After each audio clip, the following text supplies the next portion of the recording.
A poeira do carro vermelho de Sandra assentou no caminho de terra à frente da casa de campo, uma estrutura de madeira aconchegante que cheirava a pinho e lembranças. Ela havia brigado feio com Maurício, seu noivo, e cada canto da cidade parecia ecoar a discussão.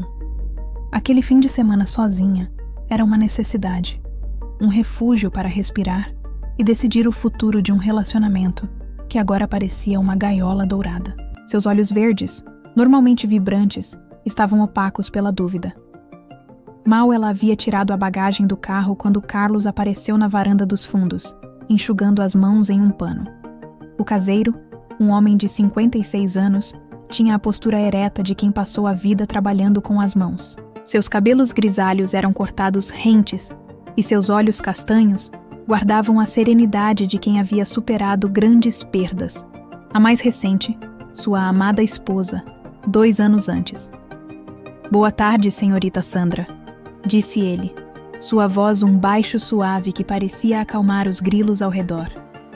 Sandra, com seu vestido florido justo sobre o corpo escultural, sentiu um choque inesperado.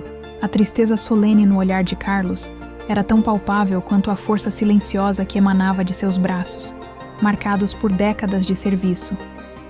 A atração foi instantânea e desconcertante.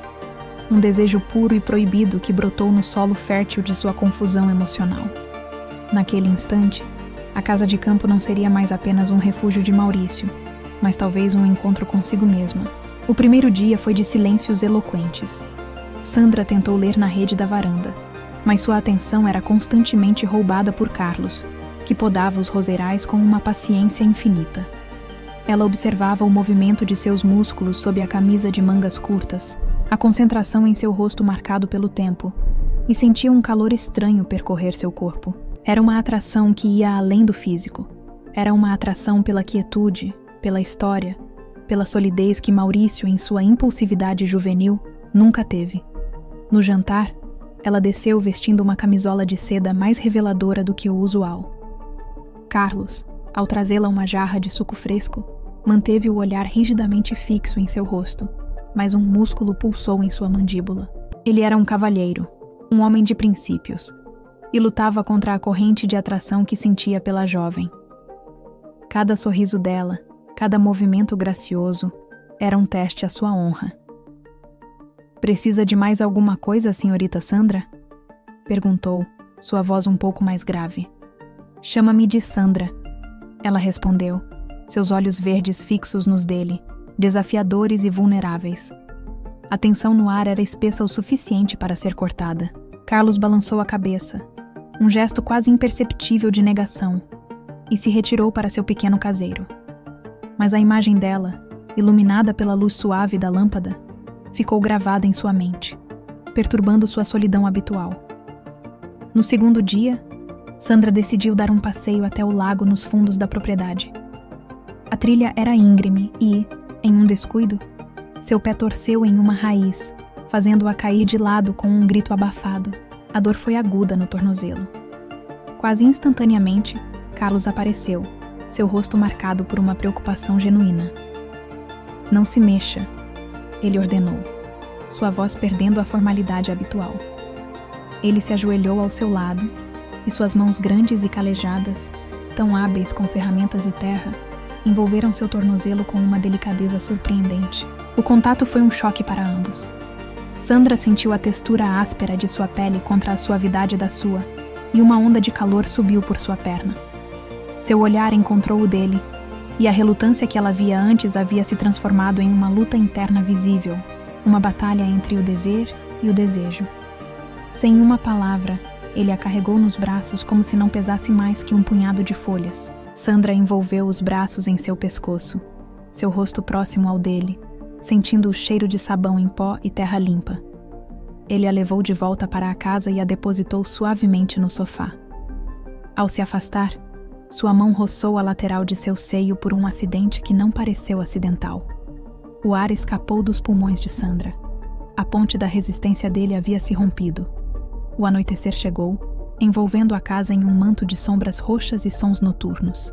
O tornozelo de Sandra estava melhor, mas a tensão sexual entre eles havia atingido um ponto de ruptura. Ela foi até a pequena varanda onde Carlos fumava seu cachimbo, olhando para as estrelas.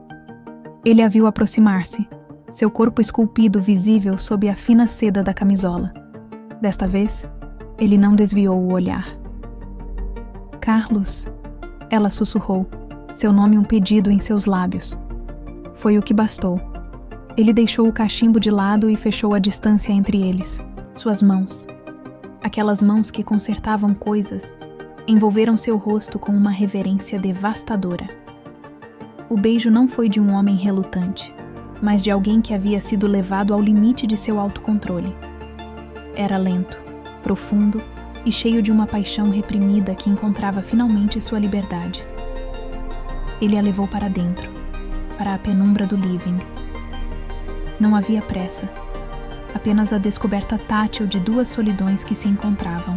Suas mãos exploraram as curvas do corpo jovem de Sandra, com uma admiração tátil, enquanto ela se maravilhava com a textura da pele madura de Carlos, marcada pela vida. Foi uma união de intensidade silenciosa, onde cada toque sussurrava promessas de cura e aceitação. Uma linguagem universal que transcendia palavras e idades. A luz da manhã entrou suavemente pelo quarto, iluminando os dois corpos entrelaçados no sofá. Sandra acordou primeiro, seu corpo dormente, mas seu espírito estranhamente leve. Ela observou Carlos dormir, as linhas de preocupação em seu rosto suavizadas pelo sono. Ele parecia mais jovem, em paz. A culpa que ela esperava sentir por Maurício não veio. Em seu lugar, havia uma clareza cristalina. Carlos abriu os olhos e encontrou o olhar verde de Sandra sobre ele. Por um momento, o pânico pairou em seu olhar, mas ela acalmou-o com um tosse suave no rosto. Está tudo bem, ela sussurrou. Ele capturou sua mão e pressionou um beijo em sua palma, um gesto de uma doçura arcaica que fez seu coração apertar. Não havia palavras de amor eterno.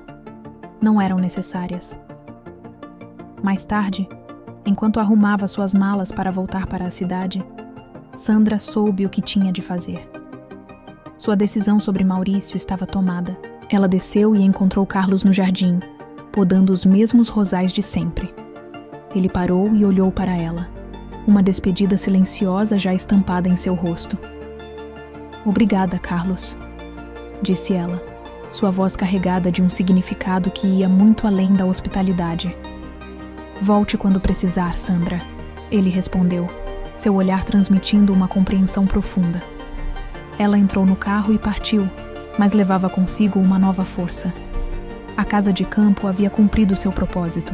Não era mais um refúgio de sua vida, mas o lugar onde ela havia se reencontrado, guiada pelas mãos sábias e pelo coração de um homem que lhe mostrou que a paixão, assim como a sabedoria, não tem idade.